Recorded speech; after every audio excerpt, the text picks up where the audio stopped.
High বন্ধুরা, আবারও চলে আসলাম আপনাদের সামনে নতুন একটি ভিডিও নিয়ে। আর আমি যে জায়গাটিতে দাঁড়িয়ে আছি এটা অতিশয় রবীন্দ্রনাথ ঠাকুরের কুঠি বাড়ি। আমি ঠিক তার মেন গেটের সামনে দাঁড়িয়ে আছি।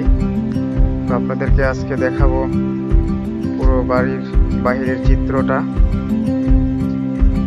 এটা হচ্ছে বাহিরের চিত্র, আর আমি আপনাদেরকে ভিতরের কিছু দেখাতে পারবো না।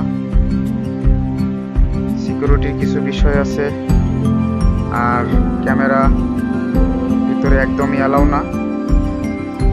তাই আপনাদেরকে বাহিরে যতটুকু দেখানো যায় ততটুকু দেখানোর চেষ্টা করতেছি।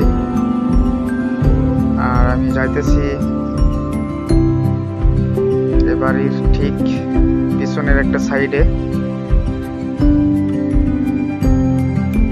পিছন থেকে যতটুকু আপনাদেরকে দেখানো সম্ভব দেখানোর চেষ্টা করব। আপনারা দেখতে থাকুন। এটা ঠিক বাড়ির পেছন সাইডে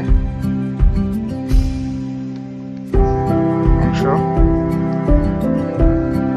এখানে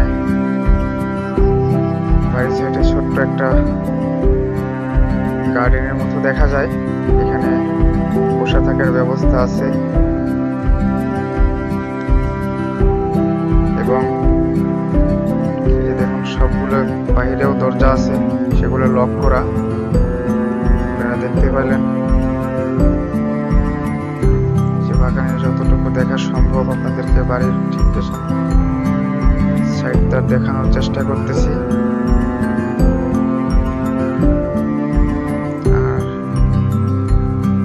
ঠিক তার পাশে একটা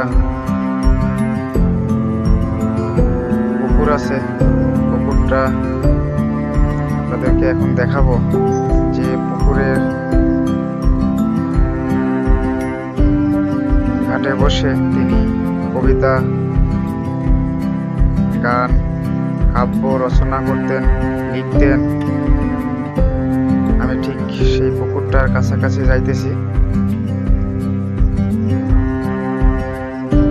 এই যে আমার সামনে সেই পুকুরটা আপনারা অবশ্যই দেখতে পাচ্ছেন।